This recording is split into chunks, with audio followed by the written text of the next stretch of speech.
ஓம் சைராம், ஜெய் சைராம். என் அன்பின் பிரியமே, என்னை பார்த்த இந்த நொடி முதல் உனக்கு திடீர் திருப்பமாக பல ஆச்சரியங்கள் வர காத்திருக்கிறது என் குழந்தையே. மனம் பகவானை விரும்பினாலும் புத்தி இருக்கிறதே, அது இது தேவையா, இதனால் பலன் உண்டா, இப்படியெல்லாம் கேள்வி கேட்கும்.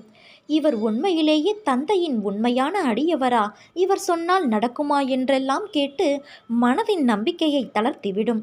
நன்மை கிடைப்பதை தவிர்க்கும். இந்த நிலைதான் இப்போது உனக்கும் இருக்கிறது. நீ அற்புதத்தை அனுபவித்த தருணம் மீண்டும் மீண்டும் அது அற்புதம்தானா, இது உண்மைதானா என்றெல்லாம் மனம் உன்னை குழப்பிக் கொண்டு இருக்கிறது. உன்னுடைய கவலைகளை நான் தீர்த்தாலும் மீண்டும் இல்லாத ஒன்றை வைத்து இருக்கிற நிம்மதியை நீ கெடுத்துக் கொள்கிறாய். உனக்கு எல்லாம் இருந்தாலும் எதுவும் இல்லாததைப் போல இருக்கிறது. உன்னோடு நான் பேசிக்கொண்டு இருக்கும் இந்த வார்த்தைகளையும் அதன் உண்மைகளையும் புரிந்து கொள். உனக்கும் எனக்கும் இடையில் இருக்கிற சந்தேகம் என்ற தடையை நீக்கி முழுமையான நம்பிக்கையோடு என் பாதத்தில் சரணாகதி அடைந்து பார்.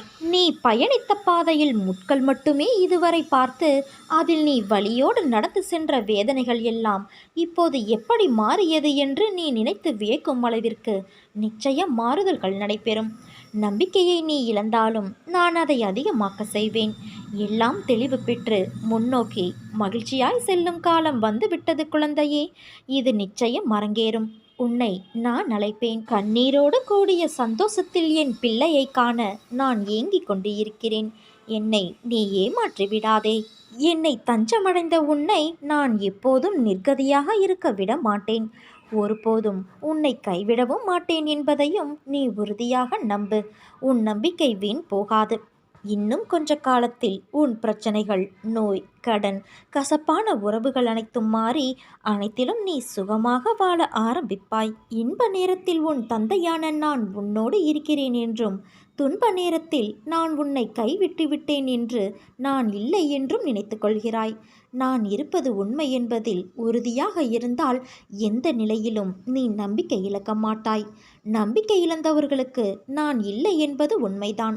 ஏனென்றால் அவர்கள் என்னை தங்கள் மனதிலிருந்து கொன்று விடுகிறார்கள். நம்பிக்கை உள்ளவர்களோ தங்கள் துயரத்திலும் திடமாக இருந்து தங்களை காப்பாற்றிக் கொள்ள என்னையே சரணடைகிறார்கள். நம்பிக்கை இழக்கின்ற நிலை வந்தாலும் எதற்காக வருகிறது என்பதை ஆராய்ந்து பார்த்தால் என்னுடைய உபதேசங்களை நீ கடைபிடிப்பது இல்லை. அவற்றை நீ அசட்டை செய்கிறாய். மந்தமாக, உற்சாகமின்றி சோம்பேறியாக இருக்கின்றாய். நம்பிக்கை கொண்டு பொறுமையோடு காத்திரு. உன் வாழ்வில் உன் தந்தையான நான் விரைவில் ஒரு அதிசயத்தை நிகழ்த்துவேன். உன் வாழ்க்கை தரம் உயரப்போகிறது என் குழந்தையே. என் தந்தையின் மீது பாரத்தை ஏற்றியாகிவிட்டது. இனி அவர் பார்த்து கொள்வார். ஒருவேளை பார்க்காமல் போனாலும் நான் கவலைப்பட மாட்டேன். ஏனென்றால் என்னை பற்றி கவலைப்பட வேண்டியது என் தந்தை, நான் அல்ல என்ற உண்மையை நீ உணர வேண்டும். எல்லாவற்றையும் உன் தந்தையான நானே பார்த்து கொள்கிறேன். நீ என்னை மட்டும் பார் என் குழந்தையே.